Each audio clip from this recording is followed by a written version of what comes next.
Quelle est votre réaction lorsque vous apprenez que votre collègue va être libéré ou a peut-être déjà été remis en On est liberté? soulagé qu'il soit enfin libre. On est soulagé qu'il puisse enfin retrouver sa famille, car il a pu voir son enfant qu'il y a même pas un mois.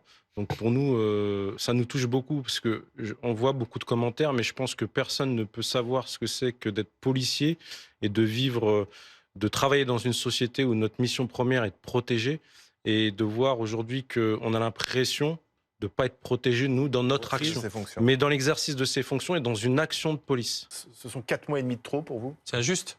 Pour nous, un policier ne devrait même pas être en détention provisoire dans le cadre d'une action policière. Parce que, vous savez, on a un millième de seconde, on a eu quelques secondes pour réagir. Florian a décidé à ce moment-là, par rapport à la situation, de faire usage de son arme. Il faut savoir qu'on représente l'État.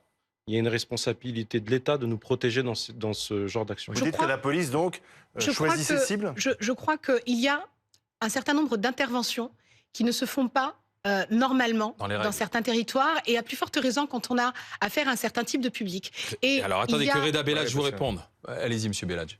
Alors, je trouve que c'est déplacé de parler de racisme. Ça, je pense vous faites des mélanges, madame. C'est pas moi qui en parle, c'est Ça, c'est- l'IGA. Bah, Après, non, je mais veux dire cette que l'inspection affaire- générale Je de viens sur cette l'administration... affaire. Elle est pas sur le terrain. Je pense que votre responsabilité, vous êtes élu, je crois, c'est ça? Pas du Non, tout. enfin bon, en tout cas. Président là, d'association. Voilà, mais en tout cas, les présidents d'associations, les élus, c'est toujours les policiers qui doivent prendre la responsabilité des choses qui ne sont pas faites. Il faut savoir que c'est un drame. Je suis père de 3 enfants aussi, je sais ce que c'est. Le week-end d'avant, ce jeune homme avait été interpellé pour les mêmes faits. Est-ce que on n'aurait pas pu trouver une solution, même préventive, pour que ce gamin, il prenne plus le volant d'un véhicule? Moi, j'ai été policier sur le terrain aussi. Quand j'ai interpellé une voiture qui voulait pas s'arrêter, il n'y avait pas marqué dessus j'ai pas le permis, ou j'ai pas d'assurance, ou j'ai fait un braquage, ou j'ai tué quelqu'un, ou je vais tuer quelqu'un. En 2002, à Vitry-sur-Seine, vous avez un Porsche Cayenne qui a renversé une famille de 3 personnes. Il y a justement cette légitime défense dans le cadre du refus d'obtempérer, elle a été mise en place parce que les jeunes aujourd'hui, délinquants, quand ils sont pas assurés, quand ils n'ont pas le permis, madame, ils s'arrêtent pas.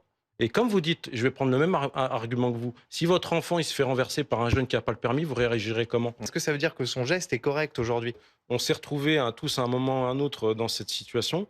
Vous avez quelques secondes pour réagir. Et c'est la réaction qu'il a eue, le collègue, pensant qu'il était dans son bon droit de faire usage de son arme ou pas. Mais alors, En dans tout ce cas-là, cas, pourquoi il l'a fait. mentir? Pourquoi le premier réflexe dans ces cas-là de ce policier était de mentir et de Mais dire que la voiture lui fonçait dessus? Vous voyez, madame, Non, mais excusez-moi, vous vous trompez complètement. Quand on ne connaît pas l'affaire, vaut mieux pas en parler. Et les journalistes se sont basés sur des fiches de la salle d'information et de commandement. Elles n'ont pas parlé d'un procès verbal.